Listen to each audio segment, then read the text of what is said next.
Puno ng dungon, ito ang mga tinitirhan ng mga uok. Noong in-upload nga pala natin ang video na ito ay marami ang nag-request sa inyo na lapatan natin ng voiceover. Kaya ngayon ay pagbibigyan ko kayo. Para makuha ang mga uok sa loob ng puno ng dungon ay kailangan palakulin o putulin. Pwede rin naman itong sungkitin gamit ang kawad. At kapag nag-matured na ang uok, ganito ang kanyang itsura. Meron siyang dalawang antenang mahaba, binte na 6 at meron din siyang mga pakpak. Patalim din ang kanyang mga hita at kung ikukumpara dito sa uod, parang hindi siya ganito pero ganyan po siya kapag lumaki na. Patapos ng putulin ang puno ng dungon ay dinala namin siya dito sa hawan. Patay na. Ito ang puno ng dungon. Ito talaga ang nagiging resulta kapag kinapitan sila ng mga uok. Nang biakin nga dito ng kapatid ko ay nagsipagsulputan na itong napakaraming uok. Iba't iba ng sukat. May malalaki na, mayroon din namang maliliit pa. At nung hinalwat na yung kabilang parte nitong kahoy, dito na bumungad ang mga nagsisipag-lakihang mga uok. Ligtas po ito kung kakainin. At kung halimbawa na hindi kayo sanay sa mga ganitong pagkain at halimbawa ay nandidiri po kayo dito sa ganitong mga uri, pasintabi muna po sa inyo. Noong in-upload natin ang video na ito na walang voiceover ay nakalayo po ito at nakarating sa iba't ibang panig ng mundo, iba't ibang lahi, iba't ibang bansa ang nakapanood. Hindi lamang dito sa Pilipinas. Marami ang nagsasabi na ito daw pong uok ay napakayaman sa protina. Hindi ko pa po yan napapatunayan lalo na at kulang naman ang kalaman natin pagdating sa siyensya. At kung halimbawa na kayo po ay eksperto, sana po ay patunayan dyan sa comment section na talagang itong mga ganitong pagkain tulad ng uok ay mayaman sa protina.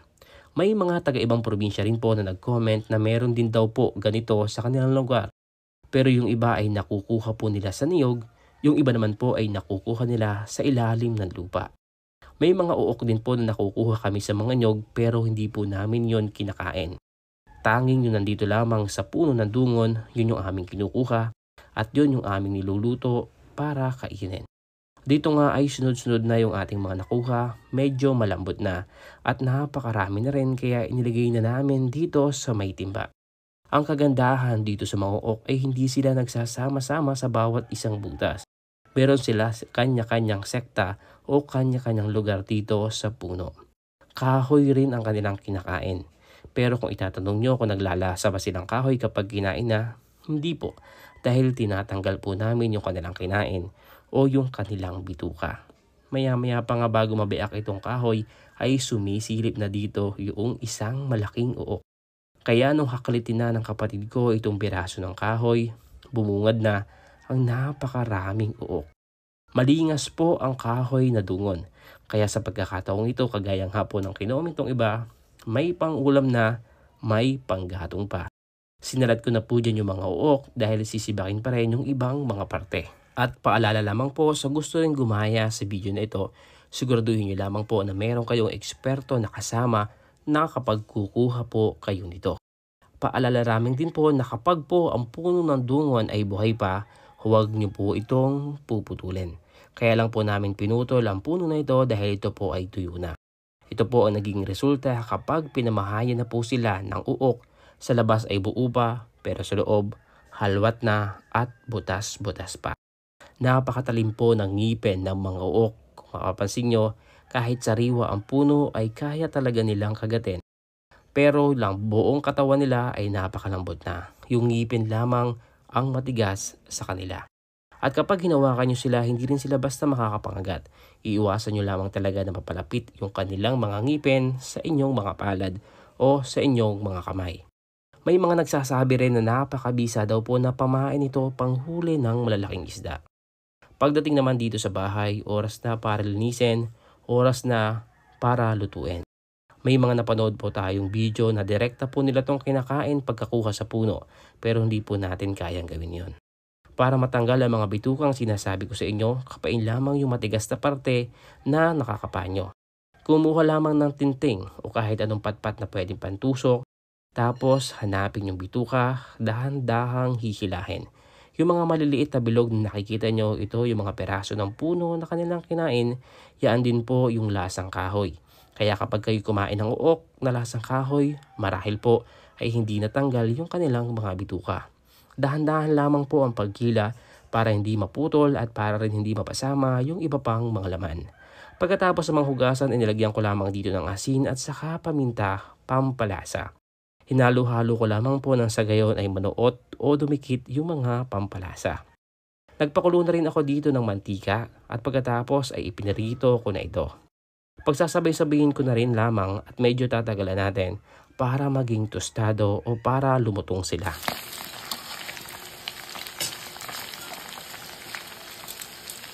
Habang piniprito nga ay nag-grate ako ng bawang at sibuyas at maya-maya pa, luto na ang unang batch ng ating piniritong uok. Napakalutong at siguradong napakasarap nito, ma'am.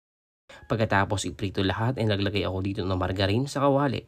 Pagkatapos ay nilagay ko nito mga bawang at saka sibuyas. Kapag pinarito, pwedeng-pwede nyo nang kainin. Pero ngayon, kakaiba yung ating luto na gagawin. Maya-maya pa, inilagay ko na rin itong mga uok at dahan-dahang hinalo para manuot yung lasa doon sa mga uok natin. Marami po ang mga kumakain nito dito sa probinsya namin at lagi ko pong sinasabi, ligtas po ito, wag po kayong magkalala. At maya-maya pa ay luto na nga itong uok kaya dinala ko na dito sa mga kapatid ko. Oras na para husgahan kung ano ba ang lasa nito. Pero sa amin, matagal na po kaming nakapangain nito, kakaiba lamang po yung luto ngayon. At nagkakanya-kanya na nga po silang kuha dito, ayan si Junmark kumuha na at napakalutong daw, napakasarap. Syempre, pati yung mga pamangkin ko ay kumuha na rin. At nandito nga ay napadalawa na naman si Junmark at grabe, kahit hindi ulamin sa kanin ay napakasarap po. Kahit walang sausawan, may dalaglag pang ang isa. At yan maya-maya pa nga ay kumuha na rin dito yung kapatid ko na si Kuya Ronnie at grabe. Tamang food trip na naman kami dito. At si Kuya Dayo, sarap na sarap talaga dito. So si Kuya Ronnie talaga namang ninanampa yung lasa.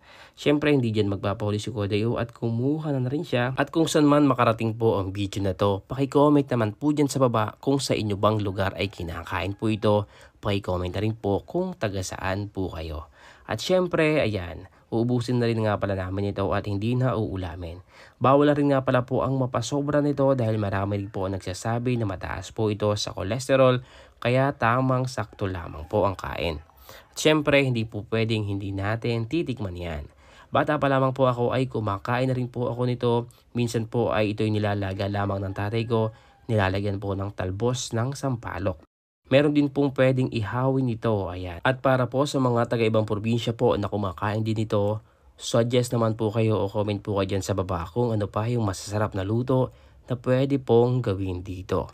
So yun po, hanggang dito na lang muna po ulit ang video at maraming salamat po sa mga nag-request. Nalapatan po natin ito ng voice over. At kung hanggang ngayon ay nandito ka pa rin at nanonood, shout out sa iyo, maraming salamat.